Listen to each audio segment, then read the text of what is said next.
ఢిల్లీ పర్యటనలో Telangana deputy CM Bhatti Vikramarka పలువురు కేంద్ర మంత్రులను కలిశారు. కేంద్ర ఆర్థిక మంత్రి నిర్మలా సీతారామన్తో సీఎం భట్టి విక్రమార్క సమావేశమయ్యారు.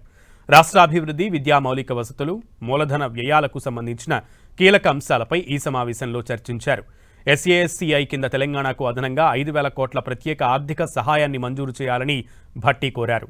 రాష్ట్రంలో విద్య, వైద్యం, గ్రామీణ మౌలిక వసతులు, మానవ వనరుల అభివృద్ధి రంగాల్లో ప్రభుత్వం చేపడుతున్న భారీ పెట్టుబడులు, సంక్షేమ కార్యక్రమాలను కేంద్ర ఆర్థిక మంత్రికి భట్టి వివరించారు.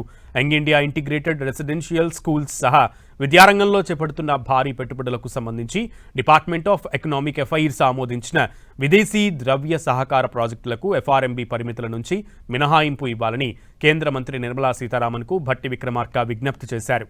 కేంద్ర మంత్రి కిషన్ రెడ్డితో సమావేశమైన Bhatti Vikramarka Singareni collieries company limited భవిష్యత్తు ప్రణాళికలు, బొగ్గు గ్యాసిఫికేషన్ అవకాశాలు, కొత్త బొగ్గు బ్లాకుల కేటాయింపు, Tadicherla coal block 2 mining lease అంశాలపై చర్చించారు. కోల్ ఇండియా చేపడుతున్న గ్యాసిఫికేషన్ కార్యక్రమాల తరహాలోనే సింగరేణి కూడా తన బొగ్గు వనరులను ఆధునిక సాంకేతికతతో మరింత సమర్థవంతంగా వినియోగించే అవకాశాలను పరిశీలిస్తోందని భట్టి తెలిపారు. బొగ్గు గ్యాసిఫికేషన్ ద్వారా